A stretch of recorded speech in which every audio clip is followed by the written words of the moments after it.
ladies and Gail, family members,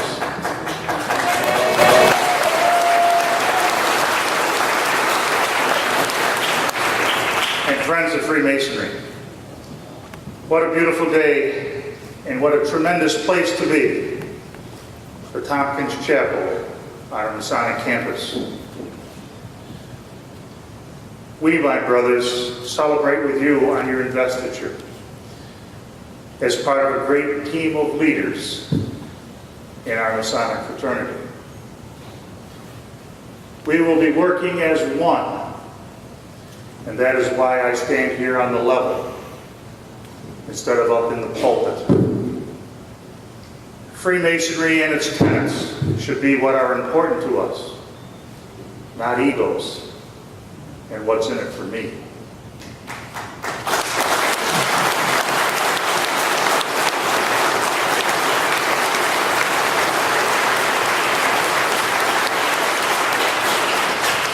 I would be remiss if I didn't say thank you to the trustees of the Masonic Care community for all the work they do on behalf of the craft.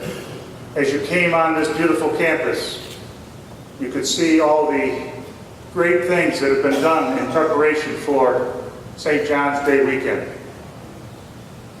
I would ask the trustees if you would please rise at this time to be recognized.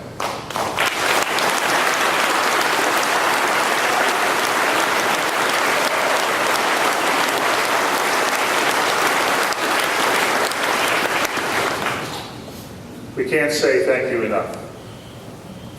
We also have two other jewels of which we are proud.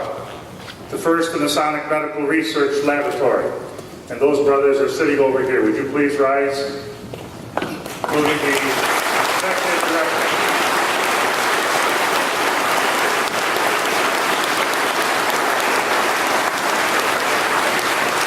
And the Chancellor Robert Livingston Library and Museum. My brothers, would you please rise?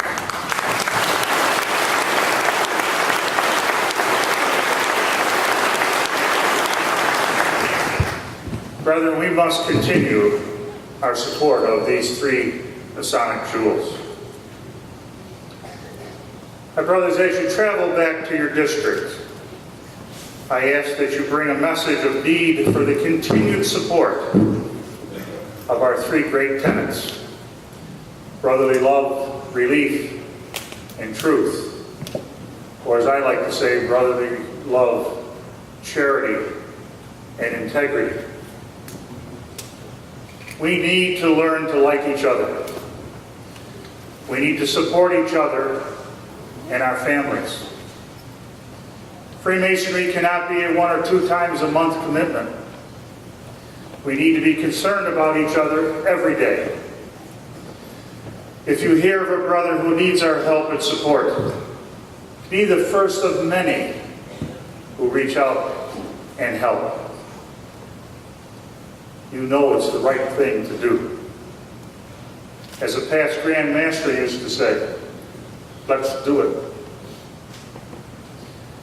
It's human nature for brothers to be with those with whom they've associated with for years, and for new brothers to feel awkward and out of place when they come to meetings the first few times. Be a true brother. Reach out and make them feel welcome. Remember, you invited them into your lodge. Don't lose them because they end up by themselves and feel unwanted. Our second great tenet is charity. We have learned about the importance of charity in each of our degrees. So many brothers and lodges do so much wonderful work for our fraternity and our communities. Last year, when so many were devastated by the floods in our state, many stepped up to help clean up with hours of work, donations of clothing and food, dollars to rebuild homes, communities, and our lodges. It was a great display of Masonic charity. In like manner, Brother Fink, would you please stand up? Our Junior Grand Warden, Right Worshipful William Fink, has asked permission to have a journal for his reception on October 5th, with the proceeds going to Bukendall Lodge number 915 to help rebuild their lodge from the damage of Irene. Brother Junior Grand Warden, you have my permission, and I hope the brothers in the state will help support you.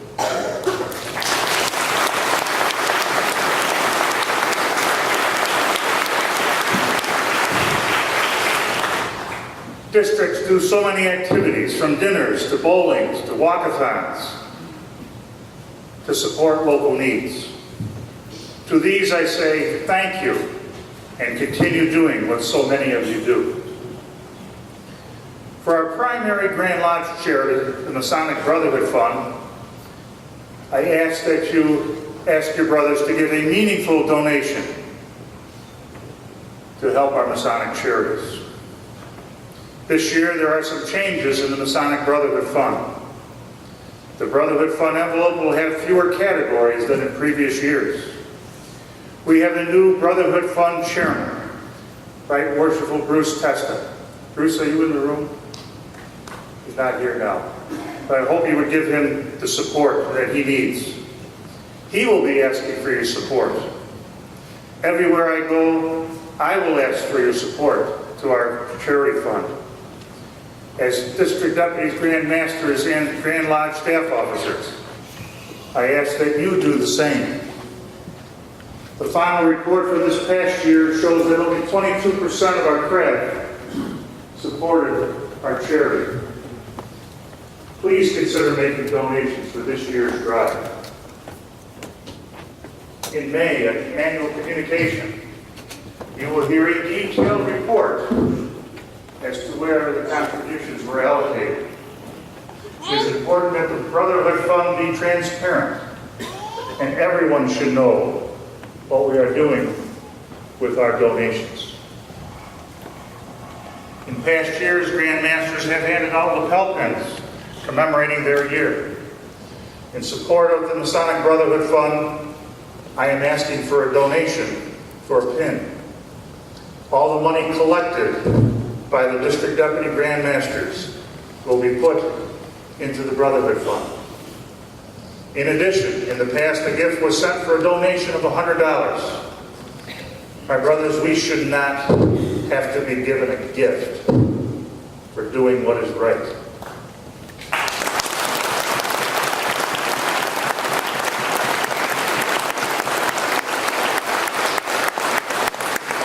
Remember, charity is the responsibility of everyone, not just a few. Please, my brothers, do all you can to support our craft. Our third great tenet is integrity. Integrity is defined as adherence to moral and ethical principles. Honesty. We must be honest with each other and mean what we say and say what we mean. Those outside of our fraternity must know what kind of men we are and what we stand for. As we have heard before, we must not measure our importance by our titles or our monies, but by the texture of our character and the cleanliness of our speech.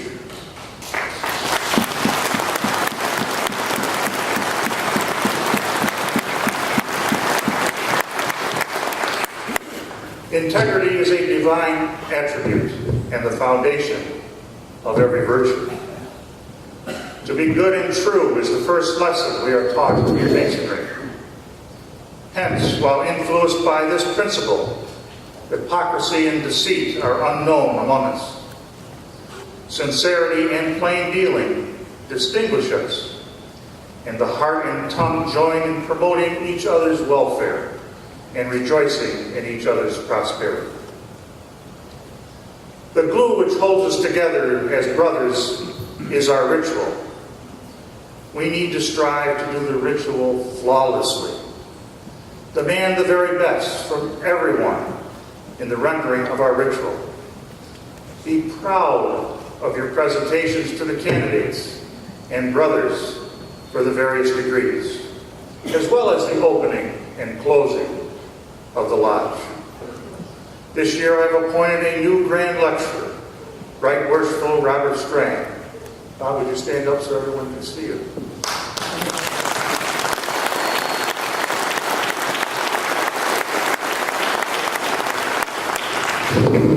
He, along with the assistant Grand Lecturers, will support our efforts to make our ritual perfect. At the annual Grand Lecturer conventions, Right Worshipful Strang will be explaining a new award, the Henry Meacham Award. In order to qualify for this award, a lodge must be able to confer the 3 degrees on its own. Lodge must be able to use only its own members. Notice I didn't say the senior Grand Deacon had to do the middle chamber lecture. I said a member of the lodge must be able to do the ritual. No import of a district crow will be allowed. In addition to our tenants, the team of elected officers is looking at how we can be of help to all lodges. What can we do to support you? Besides quarterly meetings, which haven't been done in many years, we are looking for input from everyone and what we can do to improve Freemasonry in New York State. We are looking at the financial position of our Grand Lodge, and I expect a 10% reduction in all budgets, including the Grand Masters, and we'll be asking all how they will be able to accomplish this. Our committees are going to be restructured. Committees that in the past have not really accomplished anything will be eliminated. We will be combining the duties of some of the committees into one. For example, the new Communications Committee will include the work of public relations, publicity, publications, the net news, the Empire State Mason magazine, and the Grand Lodge website. It is our goal, it is your Grand Master's goal, that we all communicate better. District deputies, I urge you to see that you have a trained communications liaison on your district staff and in each lodge. The new Grand Lodge communication team is ready to help. We must improve how we communicate as brothers, one-on-one. Lodge communications can improve with more contact with members via good notices, websites, phone calls, and emails, and communication with members of the family and the outside community. The Awards Committee, which in the past has done the Dedicated Service Award, will be looking at other awards also that were previously handled by the Community Service Committee. So the Community Service Committee is being revamped to include the Blood Donor Program, the Masonic Safety ID Program, and MSAT. In addition, Right Worshipful Tom Barber of the Broome-Shenango District, who recently had a lung transplant, will be helping this committee with the new organ donor program. I ask that you support your communities and do all that you can to support this committee. Right Worshipful Carrie Cohn, are you in here? Carrie's in the back.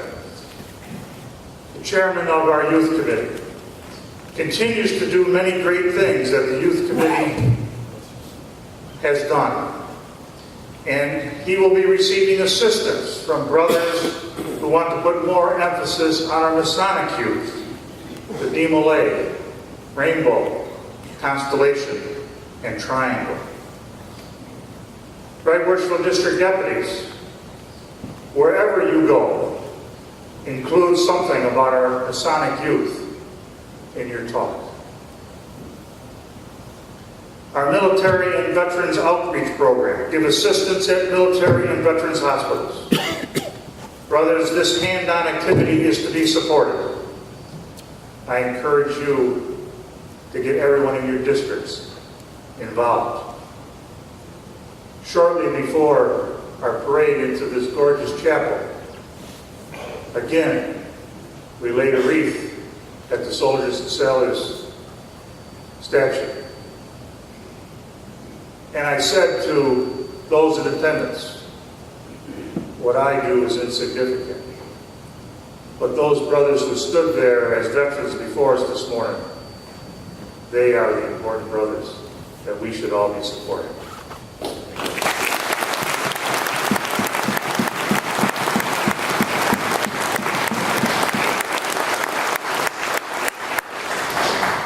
My brothers, our newly raised brothers, are coming into our fraternity thirsty for knowledge, hungry for friendship, and a desire to improve themselves by following the philosophy of our great craft. It is our duty to mentor these new brothers and to give them the best that Freemasonry has to give. Their welfare should be our concern. I urge our younger and newer brothers to seek out family and friends and business associates who would make good Masons. Without sacrificing quality and reputation, we must find new members to stem our losses due to the advanced aging of our current population of the craft. My brothers, I see a bright future for our fraternity. And with your help, we can accomplish anything. You have a Grand Master who will listen to the members and is looking forward to leaving our craft just a little better. In closing, I quote from Brother Howie Damron's song, The Masonic Ring. When someone asks why you are a Freemason and wear a Masonic ring, tell them, it's the way that I can tell the world the kind of man I am. And I put my trust in God above, and for brotherhood I stand. It reminds me to be honest, to remember whence I came. I'm a man that you can count on. That's why I wear this ring. God bless each of you. God bless the men and women who are serving this great nation and today are in harm's way. May the Supreme Architect of the universe bring them home soon. God bless our beautiful fraternity, and may God bless America.